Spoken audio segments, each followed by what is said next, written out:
नमस्कार साथियों, welcome to 6 PM daily class. इस क्लास में हम MCQ सीरीज का लेक्चर नंबर 1 to 9 डिस्कस करेंगे। क्वेश्चन नंबर फर्स्ट है, हड़प्पाई व्यापार के संबंध में निम्नलिखित में से कौन सा कथन असत्य है। हमको रॉन्ग स्टेटमेंट चूज करनी है। ए है, विभिन्न हड़प्पाई स्थलों से मानक माप और बाँट तथा लिपि का प्राप्त होना वहाँ के विकसित वाणिज्य व्यापार को दर्शाता है। एकदम सही स्टेटमेंट है। हमको विभिन्न हड़प्पाई स्थलों से एक स्टैंडर्ड माप के और माप और बाँट मिले हैं हमको, और एक लिपि मिली है।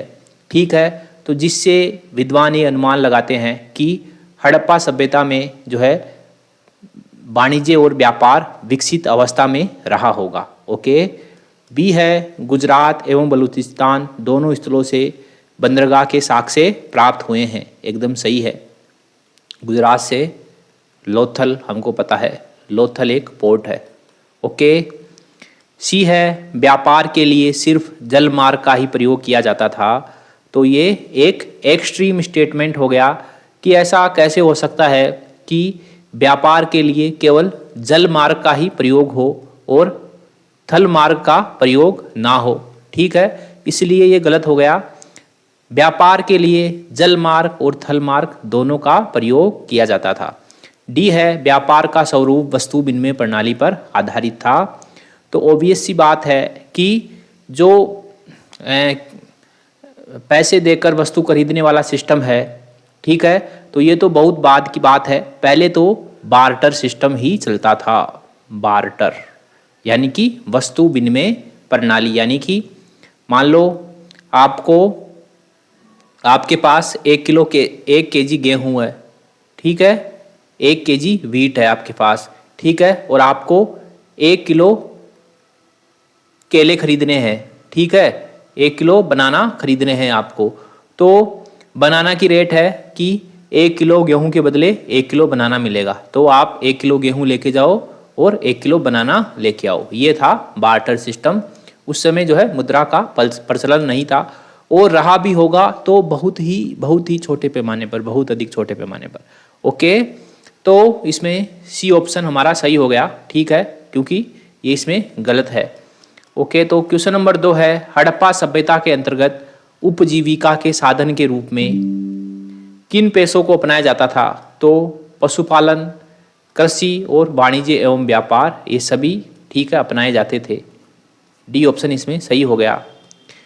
क्वेश्चन नंबर 3 है, गोत्र शब्द का सर्वप्रथम प्रयोग किस में मिलता है। तो ये हमको ऋग्वेद से मिलता है, गोत्र शब्द का सर्वप्रथम प्रयोग। क्वेश्चन नंबर 4 है, निम्नलिखित कथनों पर विचार कीजिए। ए है, सरयू नदी इस महाजनपद को 2 भागों में विभाजित करती थी। ओके। दूसरा है, श्रावस्ती एवं कुशावती इसकी 2 राजधानियाँ थी। तो श्रावस्ती किसकी राजधानी थी, ये कौशल की राजधानी थी। ओके। तीसरा है, साकेत और अयोध्या इसके 2 नगर थे। ठीक है, तो ये पूछ रहा है कि ये किस महाजनपद की बात हो रही है। तो ये कौशल महाजनपद की बात हो रही है। ठीक है। काशी महाजनपद की राजधानी काशी थी। ठीक है। वत्स महाजनपद की राजधानी थी कौशाम्बी, और वज्जी की राजधानी थी वैशाली। ओके जी, तो ये बात हो गई हमारी। क्वेश्चन नंबर 5 है, निम्नलिखित में से कौन सा युग्म सही सुमेलित नहीं है। एक तरफ है महाजनपद और एक तरफ है उनकी राजधानी। तो गांधार की राजधानी थी तक्षशिला, एकदम सही है। अस्मक की राजधानी थी प्रतिष्ठान, पैठान, और कई जगह पोदन भी दे रखा है, तो सही है ये प्रतिष्ठान, पैठान और पोदन। ठीक है। मत्स्य की राजधानी थी विराटनगर। ओके, इसमें सुक्तिमती दे रखा है जो कि गलत है। सुक्तिमती किसकी राजधानी थी। तो सुक्तिमती चेदी की राजधानी थी। इसमें कई जगह सुक्तिमती है, कई जगह है सोथीवती। ओके, और बांदा भी है। ओके जी, ये बात हो गई। सूरसेन, तो सूरसेन की राजधानी थी मथुरा। ओके, तो इसमें सी ऑप्शन सही हो गया। क्वेश्चन नंबर 6 है, मौर्य काल में निम्नलिखित में से किस एक क्षेत्र को संपा के नाम से जाना जाता था? तो ये उड़ीसा में जोगड़, इसको संपा के नाम से जाना जाता था। क्वेश्चन नंबर 7 है, निम्नलिखित में से कौन से कथन सत्य हैं? पहला है, अंतिम मौर्य सम्राट बृहद्रथ की हत्या उसी के सेनापति पुष्यमित्र शुंग ने की और शुंग वंश की स्थापना की। शुंग वंश की स्थापना की। जो पुष्यमित्र शुंग है, ये एक ब्राह्मण था और इसने दावा किया कि मैंने ब्राह्मण धर्म को पुनः स्थापित किया है शुंग वंश की स्थापना करके। ओके, ठीक है, तो पहला सही है। दूसरा, अंतिम शुंग शासक देवभूति की हत्या उसके अधिकारी वसुदेव ने की और कर्ण वंश की स्थापना की। एकदम सही है, और वसुदेव भी एक ब्राह्मण था। ठीक है, तो 1 और 2 दोनों सही है इसमें। क्वेश्चन नंबर 8 है, प्रथम संगम के विषय में निम्नलिखित में से कौन से कथन सत्य हैं? तो प्रथम संगम तेन मदुरा या मदुरई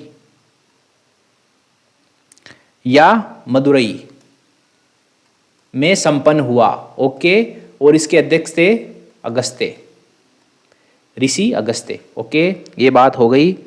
संगम का क्या मतलब है? संगम का मतलब है तमिल कवियों का सम्मेलन। तमिल कवियों का सम्मेलन, ये होता है संगम का मतलब। ओके, ये बातें हो गई हमारी। तो प्रथम संगम मदुरई में आयोजित हुआ, तेन मदुरा या मदुरई में आयोजित हुआ, और इसके अध्यक्ष थे ऋषि अगस्त्य। उसके बाद इसमें कोई भी ग्रंथ जो है, इसमें जो भी ग्रंथ रचे गए वो उसमें से कोई भी ग्रंथ अभी बचा नहीं है, सब नष्ट हो गए। दूसरा है, इसकी अध्यक्षता आचार्य अगस्त्य ने की। ठीक है, ये सही है। तीसरा है, अगस्त्य ऋषि को तमिल भाषा में प्रथम ग्रंथ का प्रणेता माना गया है। एकदम सही है। और अगस्त ऋषि को ही उत्तर से दक्षिण में आर्य संस्कृति लाने का श्रेय दिया जाता है। ठीक है, इतनी बातें हो गई। उसके बाद दूसरा संगम आयोजित होता है कपाटपुरम में। कपाटपुरम में, और इसमें इसका एक ग्रंथ बचा हुआ है जिसका नाम है तोल्कापियम। ये तमिल भाषा का ग्रंथ है, तमिल व्याकरण का ग्रंथ है ये तोल्कापियम, और इसकी रचना की थी तोल्कापियार ने। ये बात समझ गए होंगे। और दूसरे संगम की अध्यक्षता की थी अगस्त्य ऋषि ने, ऋषि अगस्त्य ने। और तीसरा संगम भी मदुरई में आयोजित होता है। तीसरा संगम भी मदुरई में आयोजित होता है, और इसके अध्यक्ष थे नक्कीरर। तीसरा संगम मदुरई में आयोजित होता है और इसके अध्यक्ष थे नक्कीरर। ठीक है, तो ये हो गई 3 संगमों की बातें। क्वेश्चन नंबर 9 है, वाकाटकों के विषय में निम्नलिखित में से कौन से कथन सत्य हैं? पहला है, वाकाटक वंश का संस्थापक विंध्य शक्ति था। एकदम सही बात है। और विंध्य शक्ति के पूर्वज सातवाहनों के अधीन सामंत थे।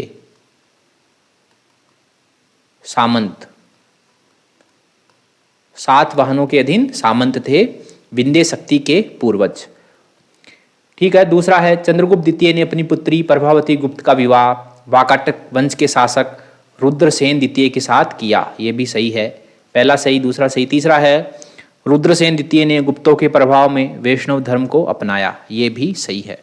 तो इसमें 1, 2, 3 तीनों सही है इसमें। क्वेश्चन नंबर 10 है, हर्षवर्धन को नर्मदा के दक्षिण में विस्तार करने से किस शासक ने रोका? तो ये रोका चालुक्य शासक पुलकेशिन द्वितीय ने। और ये युद्ध हुआ 618-19 में नर्मदा नदी के तट पर।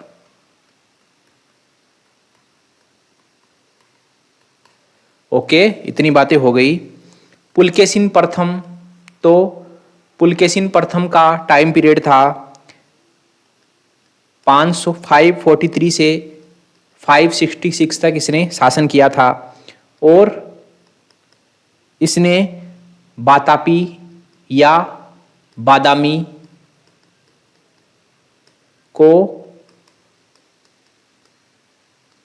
राजधानी बनाकर चालुक्य वंश की स्थापना की।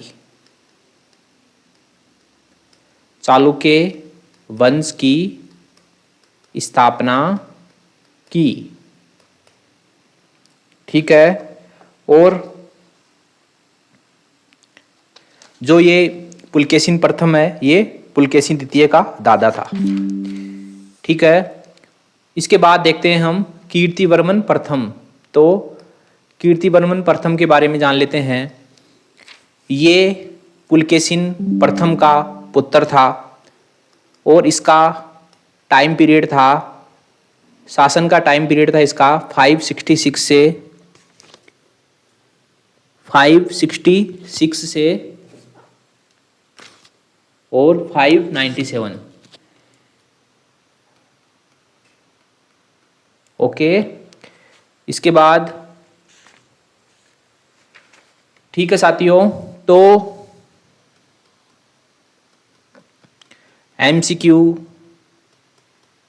एमसीक्यू सीरीज का लेक्चर नंबर 1 to 9 यहीं समाप्त होता है। मिलते हैं अगले लेक्चर में, तब तक के लिए थैंक यू वेरी मच।